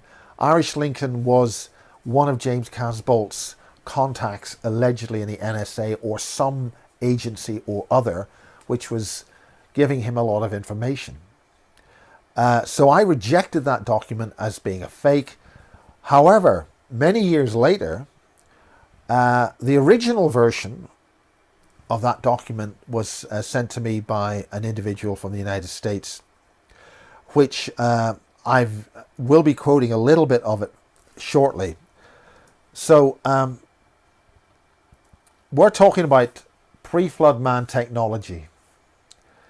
Now, the thing is, here we have at Peasmore, a little base in Berkshire, and they're running off these aliens. Now, my information is that in vitro fertilization, IVF treatment, was actually pioneered in this country to make this stuff work in the first place. So IVF, the whole aspect of human biology being created to create these programmed life forms, these beings. Now, one of the things which Irwin was very clear about is that the soul, the energetic being, your energy thing, that your soul, we call it the soul, that does not enter the body until the pineal gland reaches a certain level of maturity, and then it sings. It sends a signal to say that this body, this unit, is now ready for occupation by a human being. The problem is that due to the chemicals as designed, and the genetic engineering of our food is designed to make that pineal gland not sing properly. So the wrong energy, the wrong soul goes into that human body. And that is why, as described by Jane Shattuck when she spoke here in Wiltshire during the summer, that when the wrong being goes into the wrong energy, which is programmed to work in a particular life form, a right kind of body, goes into the wrong one, it wakes up and it's in the wrong body. And the first signatures of that going wrong was when females programmed to go into a female body end up in a male body. And likewise, this is what Jane is basically saying, you end up trapped in the wrong body. This is because, which we're led to believe, that the pineal gland is being deliberately interfered with so that the wrong soul goes into the wrong body. Thereby, the basic point of these predatory ETs, these creatures, is to prevent human souls ever being able to actually occupy a human body ever again. Essentially, we are being literally bred out of extinction. So like our forefathers who created the pyramids, this is what Irwin was briefed on in 1957. The original pyramid builders, our ancient ancestors, can never, ever come back into this 3D, so-called 3D world, because any aspect of their DNA has been wiped out. So they cannot come back into a human 3D physical body. Now the point is that one of the central aspects of the interview with Michael Aquino is that our physical 3D bodies are made from a blueprint, an energy print, which is out of this 3D dimension. It's an energy field So if that energy field, which is our blueprint, if that goes wrong, then the physical map that our cells use to continually reproduce and maintain ourselves fails. That's how you get cancer. So this is an energy war in an energetic domain outside 3D space. Now, the creation of these horrendous creatures has been jumped up to a mass industrial scale. The number of infected people or non-human cyborg units, which this virus, this vaccine was being used on, was in the bordering on million non-human cyborg units. The number of infected beings when that thing was actually printed, and we're dealing with something pretty old now, 6, 7, 8 years, was in the hundreds and hundreds of thousands. So, bearing in mind you do not believe anything that's been said here, but just take it on board. We're dealing with pre-flood man technology. We're told that Area 51 type bases, P's more important down, the Area 51 base has mile-wide levels where hundreds of thousands of cloned girls are used to make the hybrid greys. Now, only a few days ago in today's newspapers, we're dealing with, I think it was in The Sun, where they're saying we'll be making babies in these units, artificial units where they will make the babies. This is straight out of the Borg. I mean, I don't know if anybody's actually following this. I'm doing this relatively blind. I can't monitor the other computers. I don't even know if I'm still running. In fact, I don't even know if I'm recording. That'll be good fun. I don't think I am. Anyway, so let's get onto this, right? These creatures, you've got to understand that once the pineal gland starts to sing, the human soul or the energy field will come into the body. So if you're going to create a programmed life form, you must extract the fetus or the baby before the pineal gland is activated. So you then have control of what goes into that being. And I have to say that in terms of the black goo, you have the creation of soulless beings on pre-flood man technology, black goo. Non-human cyborg units, grey armies for use where? This is the creation of thousands and thousands of controllable soldiers or creatures which can be used. See, one of the most important things about spaceflight is that the energy field that I mentioned earlier, if you go into a 3D tin can and fly out of the protective cocoon that this planet Earth is, it's a series of energetic fields which we exist in and are protected by these fields. Now, some people call that a prison because we can't leave. But the clue to all this is that it's interdimensional gates. You don't go in a tin can. However, if you do create something that does require the use of a tin can, you have to create a soulless being, and that is what they were making in Port and Down. They were making creatures which could be controlled, because there's no point making something that you can't tell what to do. These are effectively soulless 3D biological units. You can put them in a tin can and fly that to the moon, and that's why they can be used to control the lunar base. So we have control of the lunar base by creating our own version of the Greys, which can go into space and be exposed to all the radiation because their biological systems can be made to really be hardened on that. And they can then logically then operate the lunar base, whatever was involved there. That would allow you to then install and create gate technology, which will allow you to interdimensionally gate teleport to those bases and operate them that way. And that's a fundamental point about what we're dealing with. We're dealing with pre-flood man technology. Anybody who does a mathematical look at the standing stones all across the world, remember these standing stones, there's lots of them here in Wiltshire. The highest concentration of standing stones is in North Korea. Not north of Scotland, but North Korea.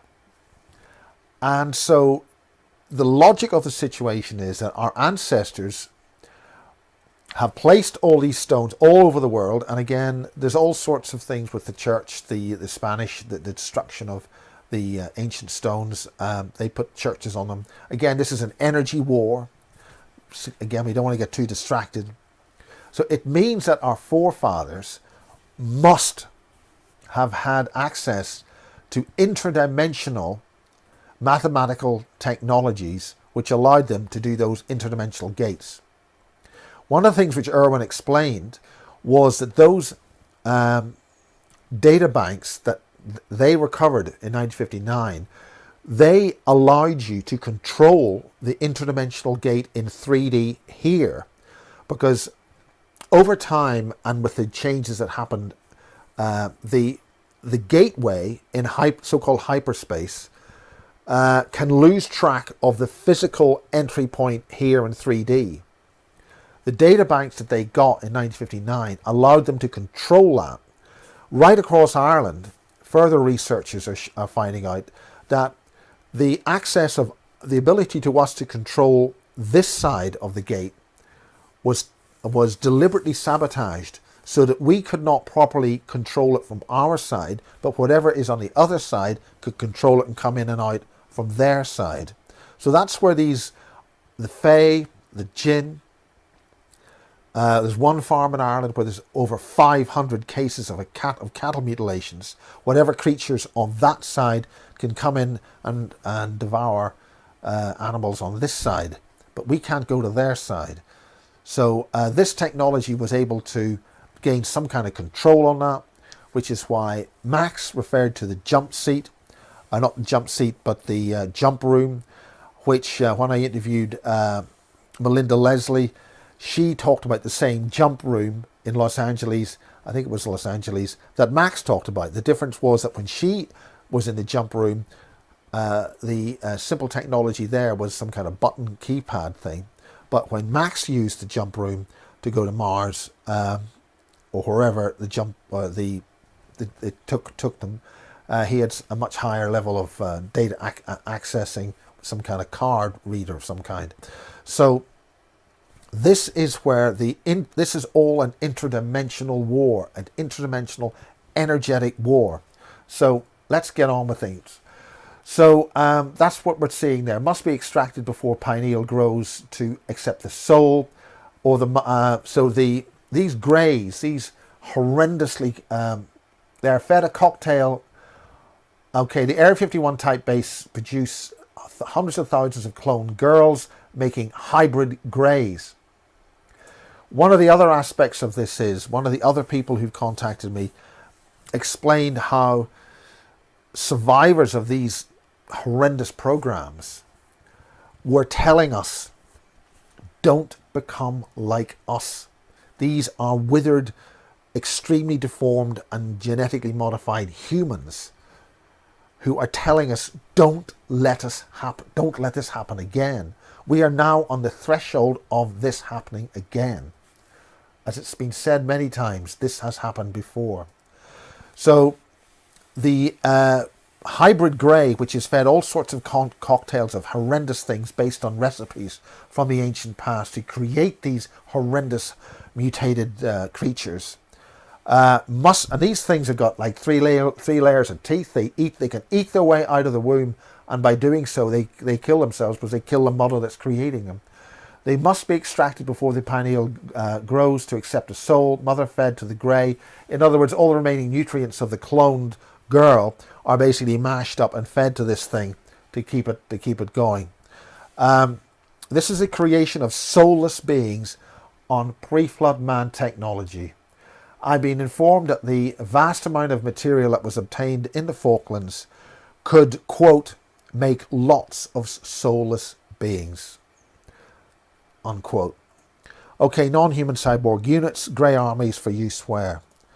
Okay, as I've said before, the cyborgs get sick. Now, this is a direct quote from that document. That's the KLTR2 brackets Ket B, Ketrel, and Solians virus vaccine live. Precautions, general. Now, this is what's coming from this document. I'm not saying this is real. I'm just saying this is what's on it. This is a small portion of the document dealing with the inoculation of these creatures, these cybernetic, man-made, non-human cyborg units. When they get sick, they need to be inoculated. They are exposed to a hostile environment somewhere else, and they need this to be inoculated. Adequate treatment provisions, including, an epinephrine injection, whatever that is, should be made available. Units and cloned Zeta Bs, again, what's a Zeta B? Well, some people might say that's a grey, who are known to be infected with human immune deficiency viruses and are not immunosuppressed, may be vaccinated. So here we are vaccinating greys, which are not affected by the kind of vaccines which affects us. Have you heard of AIDS, HIV? Well, maybe it's an ET issue. However, vaccinees who are infected with FSD should be monitored closely for vaccine preventable diseases because immunization may be less effective than for uninfected persons. Vaccination should be deferred for 3 months or longer following blood or plasma or coolant transfusions or administration of immune globulin brackets human. I think there's enough information there to give you a few nightmares. Okay, previously unvaccinated HG13 units older than 12 years who are in contact with susceptible alphas should receive live attenuated Solian virus, such as that contained in Saturn 66B Solians vaccine or the KLT2 to reduce the risk of exposure to the alpha. Individuals planning travel outside the system, if not immune, and so on. I think there's probably enough information on there for people to realize we're dealing with a very complex, off-world, interdimensional issue. Now, one of the things which Kieran mentioned is that when you go between dimensions or reality fields of energetic reality fields of what you would call existence, time is not in the same linear state, which means if you go to reality B and we're in reality A, when you get to reality B, they won't necessarily be in the same they won't be in the same time field. So their time will be different to our time. So you spend 5 minutes there, you might be away from here 30 seconds or 10 years. So there are different aspects of time. Again, this whole idea that time is linear is a fantasy created as for disinformation purposes by our good old friend and fraudster, Albert Einstein. So one of the things which happened just before the conference and probe was somebody who's in human resources. So just so you don't feel that this is not happening and it's not going to affect you, it is affecting you right now in industry and in human resources right now. And this is it. This is a photograph from somebody's computer who saw an update. This was a normal update that was sent to HR. Again, people have noticed that we went from personnel departments to human resources. Why are we a human resource? Because there are non-human resources. And that's the point about this statement. Right. Businesses are unprepared for the intelligent workplace. What's happening is, in recent months, We have seen an enormous amount of information on artificial intelligence, on robots, on cyborgs, and it's going to be in the workplace. That was the whole point of this thing here, sex bots. Or as Michael Myers would properly use, fembots. But this has all been in the television. We're all being told this. We are facing extinction. Get it? That's why I'm doing this. Right. Now this is a photograph from her computer, and it shows that businesses are not sufficiently prepared for the arrival of artificial intelligence. Now the other point about this is computer technology is a Trojan technology. It is accessing our consciousness. We are not in control of computer technology. It is in control of us because it can access our minds. It can access our consciousness. That's why I showed you those photographs of people's drawings and paintings at Sky, because we have lost control of ourselves. I interviewed for Basis 2 about 20 years ago a gentleman who worked at Harwell, and he explained we have lost control of ourselves. Harwell being one of the labs which are connected with this program. Right. Okay. Since that's a photograph, just to make it easy, 2,000 HR professionals were questioned. Less than a quarter are ready for the changes ahead. And that humanoids will become a part of the workforce by 2030. Well, this is 2017, end of 2017. So when humanoids are not robots. A humanoid is a human-looking robot or a cyborg. So we're now talking about human beings, that's HR, working with humanoids, HR, in the workplace. But that is now happening. We are not going to be able to stop this. We are entering the era where humans are cyborg. And Elon Musk is telling us that we've got to be concerned about this. Elon Musk, SpaceX, Tesla Motors, and it's on the front page of the bloody Daily Star. And it's been on the front page of the Sunday Times. This is happening in real time, in our lifetime, now. Elon Musk, one of the new kids on the block, he was given access to the Brecon Beacons. And he was given access here, have the Brecon Beacons, have the submarine bases in Scotland. The point about this is that Elon Musk was talking about the hyperspeed, the hypertunnel network. Now, we've just been told the hypertunnel networks, now the whole point about the hypertunnel network is that's an ancient tunnel network. One of the main hubs of that network is Manchester.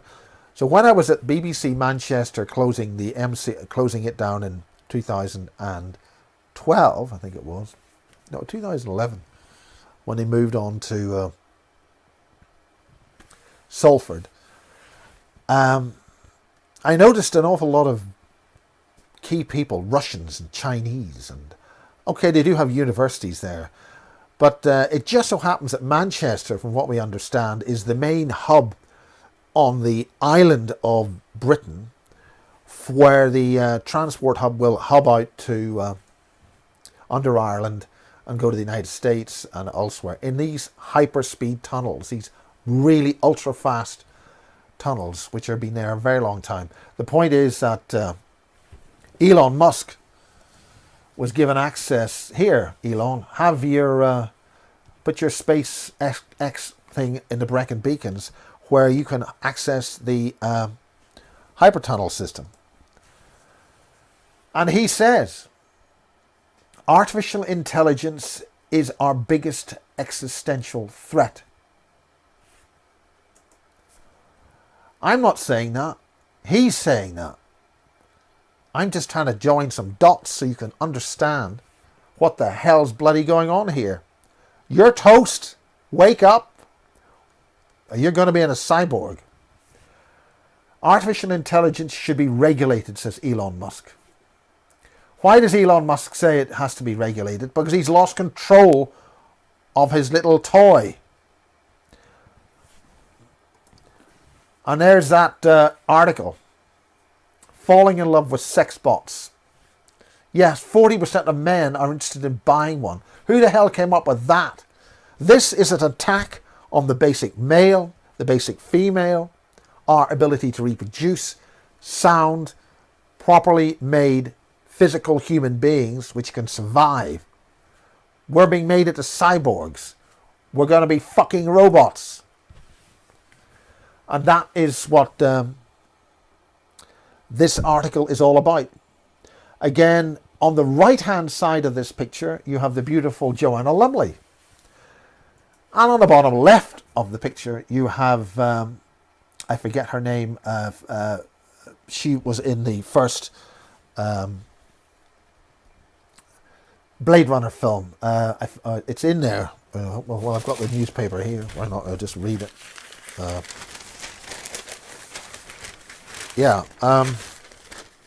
Daryl Hannah, a pleasure model in the first Blade Runner movie. Now, the thing about... So, this is how you sell... this is how you position stories. You put an icon of one of the most beautiful women in Britain, and you match it with the cyborg. Right? Can you understand that? Can you understand how these things are done in newspapers? How they put more messages in one story that you can get. Now, this is where we're now going out of the black goo on this. Now, the whole point of the whole issue with this black goo is myself and David Griffin have been trying to get together since we did a very important basis interview with David, and that was done when I was running a MASH with the beautiful Joanne, and I can tell you she is extremely mesmerically beautiful, and there's important reasons for that. That all fell apart for one reason or another. We won't go into the detail. We're concentrating on the black goo. He was sitting on this very sofa. Now, what we're talking about here is the Falklands War. We're talking about, for those who have not seen this important information or read up on it anywhere, the black goo, a hell of a lot of it, was recovered during the Falklands War by the British. 1982 we're talking here, right? David Griffin did some excellent research on the work of somebody called Alec Newell. And as you can see there, we're talking about Thule Island, Falklands War, an Argentinian base in conjunction with blue alien ETs. So the RGs were working with some blue, grey type ETs. And they were working on an extremely serious off-world substance which is found or is seen in oil, a black oil. So it's got this nickname, black goo. Now, when the Confessions of an Alien Abductee was being promoted in the papers in 2012, the London edition of the Sunday Mirror, the Sunday Mirror came and photographed me in my previous edit suite that I had in West London. And on the advert, now I've mentioned about how you place one part of a picture in two separate articles, you tell a second story, right? You've got Joanna Lumley there, and then you've got the beautiful cyborg robots. Now, that particular version of that robot has been on ITV. Very, very subtle during the summer. Breakfast television, ITV, and it was extremely well informed on how to answer the television personality at the time, who had no idea what he's dealing with, thought he would be clever, and it was so much cleverer than he could even imagine. What happened was that there was a substantial quantity of this material recovered by the British. They sent in the Marines, they sent in the Special Boat Service, they sent in some special individuals to recover a huge amount of this material from the tunnels in Thule Island. Now, the Thule Society, the Thule Society, is a German esoteric society from the 1930s which was dealing with some kind of off-world intelligence. And there is a Thule Island in the South Atlantic near Antarctica. And there's also a Thule base in the Northern Hemisphere in Greenland. So why have a Thule base in the north beside the pole and a Thule base, a Thule Island with a secret base with blue-grey aliens, a secret, extremely dangerous substance, an intelligent black goo, an intelligent or sentient fluid, which was recovered and taken from Thule Island by the British during the Falklands War to this country. And on the right hand side you've got a book called Open Verdict, an account of 25 mysterious deaths in the defense industry. 25 mysterious deaths. What happened was that these young people were exposed and told to work on this fluid in this country. Whatever they were doing to this fluid, this sentient fluid was being pushed, we understand, was being injected into soldiers for the purposes of making super soldiers. Now, why were they injecting this? Why did the British do this? They must have known something about this. They must have known. There are too many questions here. But what happened was this program wasn't successful, we're told.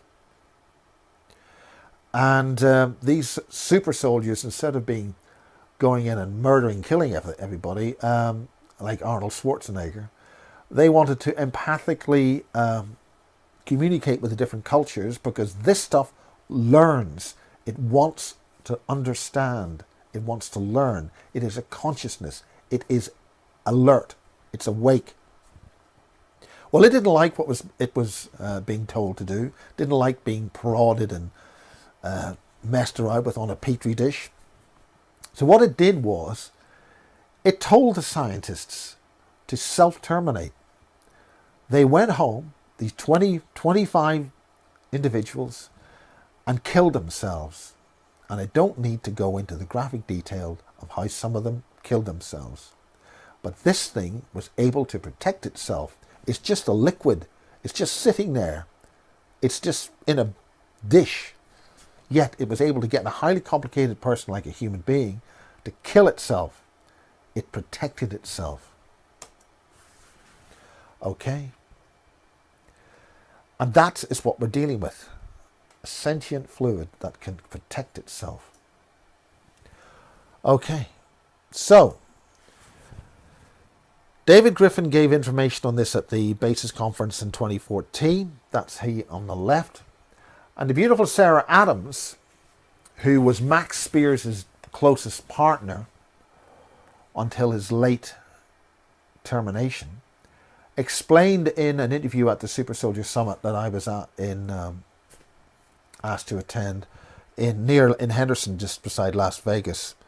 And she gave an account of how she was exposed to this black goo, and how she was able to go to source. That's to say, she brought her consciousness to the source light of the creation of the universe, of all life. Now, the thing about this is that there are two black goos. This stuff from Thule Island, we understand, originally came thousands of years ago in a planned meteor strike, where a substantial number of meteors arrived in the southern hemisphere and was essentially extracted from these rocks. And the Germans were able to do that, we understand, and they were working with that in Europe before the war. And that is why we know about the kind of things which are being created in the labs that Barry King talked about. Now, there are lots of questions here. There are lots of things we don't know. But it's important that we do seem to be dealing with two different types of sentient fluid. The stuff that came out of the Falklands War and the stuff which is intrinsic to the creation of long-chain molecular intelligent life on this Earth and all other planets. So this stuff is a fundamental life builder, creator. It creates things with complicated long-chain molecules, so it will then build into a being. And that has been highlighted in the film Prometheus and also in the X-Files. Although the X-Files is very low down on the list in terms of what's really going on. So we're told. So we're now finishing off this presentation with the latest information by a man who was actually there on Thule Island. He was physically standing on the crates that the British got from Thule Island in 1982. Now, I've got a figure here which is wrong. I've said 48 Marconi scientists. It's only 25. God bless them. Now, what you're looking at there is a very, very, very crude approximation as to what this gentleman drew here on a piece of paper. The basic structure of these crates were that they were interlocking, so they would interlock like that, and they were constructed in such a way they would simply click together. Now, they had 400 of these interlocking crates. The man who has written this, who's told me this, was standing on the crates as they were dismantled and taken out of blue, I think it's blue ice at minus 20 degrees Celsius, and put onto a ship. All 400 of these crates put onto a ship and brought to this country. Now, these crates weren't some kind of thing the size of a cup of coffee. We're not talking sort of vials like this that you were had in a lab. And so we're talking a huge quantity of this. They were approximately 2 meters wide at the furthest diameter, at the furthest dimension, 1.5 meters deep and 2 meters long. They were removed by ship to the UK. I've received further information, which has not been corroborated, that 15 years ago this material was shipped to 3 large bases in the UK. Now, I'm not too sure whether that's England or the landmass of Britain. On one of the bases here, southwest England, the base commander, again, this is unconfirmed, and I have asked for confirmation, and the source dried up immediately, which I'm not sure, therefore, we can trust this information. If I'm going to get information, I'm going to ask questions, and I'm going to expect answers. I'm going to do whatever I can to try and not be fed disinformation. It's very easy to be used and be used as what they call the useful idiot, which is why I stress again, do not believe this information. This is stuff you can look at or verify, but this is raw data information where I'm told there will be further information coming. And I have repeatedly told the source that I am going to be showing this, and this is why I'm doing this, because this information was not recorded at Probe. The base here, I understand, the commander wanted to know what the hell was going to be put on his base. He was told he wasn't going to be He said, I'm not having anything on my base unless I know what the hell I've got. My information is that he was killed, as were the guards on that base, and obviously it was then placed in the base, and compliant guards were put in charge of it, which means there are 3 basic areas in Britain which has got this material in large quantities. And my source, another source, says that this is what they use to create, or can create, soulless beings. Are we dealing with a zombie apocalypse? Right. I'm going to finish now. And this is a photograph by the witness at Thule Island. His role was to blow this place up. Again, this is something which David Griffin did mention in the original interviews we did with Joanne a couple of years ago. I don't know what basis number it is, but it's out there. Apparently the shit hit the fan when that went out. But this is a photograph from the witness in the on Thule Island, on the base, in the snow, and they are standing by to blow this place up. They've recovered all of the containers. These soldiers met 3 Argentinians and 1 American at this base, and the American and 3 Argentinians were prevented from doing anything, and the British removed all of the sentient fluid to the ship. And in order to make sure no other entity or person got access to these underground facilities, this gentleman, who is second from the right in this photograph, and we have been given a low resolution image so you can see there are British soldiers there with 7.62 rifles. We are told this is the Thule base on the surface, obviously, because all of this stuff was happening deep underground. And they're literally standing there waiting for this place to blow to hell, blow to kingdom come. And that's it. This is Miles Johnston for the Basis Project.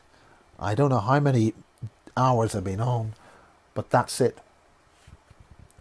We have lost control of ourselves. Wake up, guys. Pay attention. Ask questions. If there were nuclear fuel rods being shipped across this country, we'd be relatively safe. The important thing about this black intelligent goo, as in the stuff in crude oil, it's a fundamental life builder. We have to live up to our responsibilities and make sure that whatever this predator is that's killing us and killing our children and reducing us to cyborgs is removed from this world. And that is what Intelligence Transfer 0, Sequence 0, is all about. That's been active since 2010. And in order for the skeletal structure of the super soldiers to work, the use of this pre-flood man technology, because we don't have all of the information, it's been misused. It doesn't work. The super soldiers got their super soldier strength, the likes of so-called James Casbolts and Max Spears of this world. They got it because of their skeletal structure, had an amazing energetic power to heal and had enormous strength. Both James Casbolt and Max Spears said, before both of them reached their sad current states, they both said that these creatures, in order to survive, their skeletal structure, the flesh over it, they need this energy. They need a special energy. When we started to make our own super soldiers, this power would not be sustained. And like anything you do in 3D, if you're only mucking about in 3D, the body is recreated from another energy field outside 3D. If you just do it in 3D, it's going to wear out relatively quickly. That's what's in the movie, which I just forgotten about. They don't last, but some of them who did. Blade Runner. The whole point of the Blade Runner movie was so that they had to shoot and terminate these things because they would run out. Then they start to fail. You've only got about 9 months, potentially 3, recreation, recellular reproduction. Everything works in threes. If it's 9 months or if it's a year, you get 3 years. Or maybe if it's more, you might get 4 or 5 years that these things would live for. Although the document suggested 12-year-olds, so maybe they can live a lot longer. Maybe 30, I don't know. But the point is, it fails. And these other creatures, these other predators, the only way they can stay with us in 3D, the only way they can sustain themselves, is to extract the blood from our babies, our children, in large numbers. I had one report of 80 babies being used in one evening's use. Good night.